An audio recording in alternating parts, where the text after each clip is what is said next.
आदत हो चुकी है तेरी। तभी रूम में एक एक्साइटेड सी आवाज गूंज गई। Good morning guys. ख्याति ने नजर उठाकर देखा तो सामने से अनुराग चला आ रहा था। उसे देखकर ख्याति की जान में जान आ गई। जो भी हो, कम से कम अनुराग ने आकर उसे इस ऑकवर्ड सिचुएशन से तो बचा ही लिया था। अनुराग सीधा ख्याति की तरफ बढ़ते हुए बोला, मिस मेहता कैसी हैं आप? ख्याति ने धीरे से कहा, आई एम फाइन डॉक्टर। अनुराग फिर बोला, मिस मेहता मैंने आपसे कहा था ना आपको स्ट्रेस नहीं लेना है। ख्याति ने चोर नजरों से सर्वोच्च को देखा जो उसे ही घूर रहा था। वो चीख चीख कर कहना चाहती थी, सामने बैठे मॉन्स्टर के होते हुए मैं स्ट्रेस कैसे ना लूं। अनुराग ने अपना लेटर पैड उठाया और बोला, मैं आपको कुछ मेडिसिन लिख कर दे रहा हूँ, आपको इन्हें कंटिन्यू लेना है। मेडिसिन का नाम सुनकर ख्याति ने अपना मुंह बिगाड़ लिया। उसके एक्सप्रेशन देखकर अनुराग उसे लेक्चर देने लगा। लगता है आप मेडिसिन नहीं लेना चाहती। अगर ऐसा है तो आपको खुश रहना चाहिए, टाइम से खाना खाना चाहिए और अपना बहुत सारा ख्याल रखना चाहिए। अगर आप एक और बार बेहोश हुई तो मैं आपको हॉस्पिटल में एडमिट कर दूंगा, वो भी पूरे 1 वीक के लिए, समझी आप? ख्याति ने अपने होंठ सिकोड़ लिए और नीचे देखने लगी। अनुराग फिर बोला,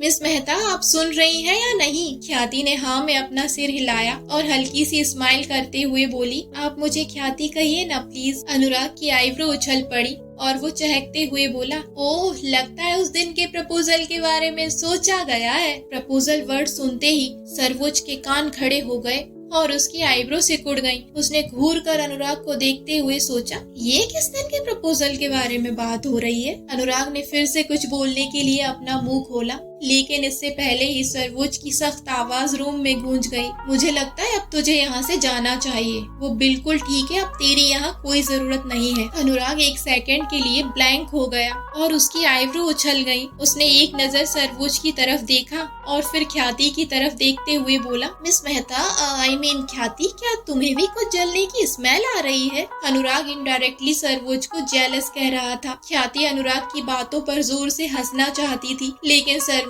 के होते हुए उसकी हिम्मत नहीं हुई। सर्वोच्च ने खा जाने वाली नजरों से अनुराग को घूरा तो अनुराग ने फौरन अपने होंठ गोल गोल घुमाकर सीटी बजाई और अपने आप में ही बड़बड़ाया, आई थिंक मुझे यहाँ से जाना चाहिए। वैसे भी मुझे कबाब में हड्डी बनने का शौक नहीं है। इतना कहकर अनुराग रूम से बाहर निकल गया और जोर से चिल्लाया, राधिका मेरे लिए भी ब्रेकफास्ट लगाओ। अनुराग के जाते ही सर्वोच्च भी उठकर खड़ा हो गया और उसने भी बाहर जाने के लिए अपने कदम बढ़ा दिए। सर्वोच्च, तभी पीछे से उसे ख्याति की आवाज सुनाई दी तो उसके बढ़ते हुए कदम रुक गए। ख्याति फिर से हड़बड़ा कर बोली, सॉरी, मेरा मतलब मिस्टर कपूर, मैं अपनी मॉम से मिलना चाहती हूँ और मुझे यूनिवर्सिटी भी जाना है। सर्वोच्च ने कोई रिएक्ट नहीं किया और फिर से जाने के लिए एक कदम आगे बढ़ गया। तभी ख्याति पीछे से चिल्लाते हुए बोली, मुझे अपने फोन के लिए चार्जर भी चाहिए। इससे पहले कि उसकी बात पूरी हो पाती, सर्वोच्च वहाँ से जा चुका था। ख्याति गुस्से से बुरी तरह इरिटेट होते हुए बोली,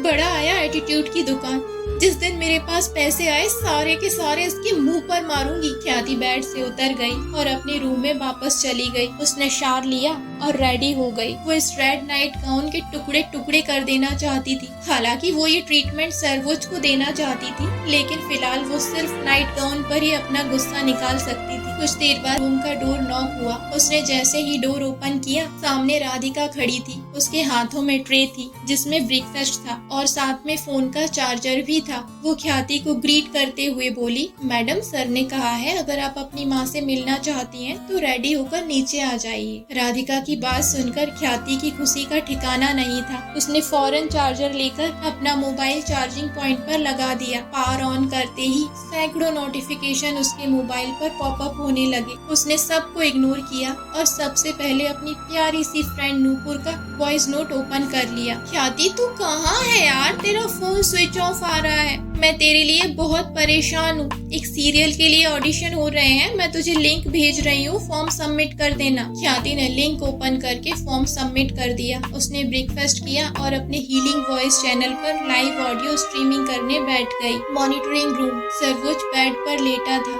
और उसके सिर के चारों तरफ कई सारे मेडिकल इक्विपमेंट लगे हुए थे। अनुराग कंटिन्यू कंप्यूटर स्क्रीन पर देखता हुआ उसके ब्रेन को मॉनिटर कर रहा था। अनुराग ने सर्वोच्च से कहा, मेडिसिन से रिलीफ है, लेकिन जितना एक्सपेक्ट किया था उतना नहीं है। मॉनिटरिंग रूम का डोर ओपन था और प्रतीक बाहर लाउंज में बैठकर सोशल साइट पर कुछ सुन रहा था।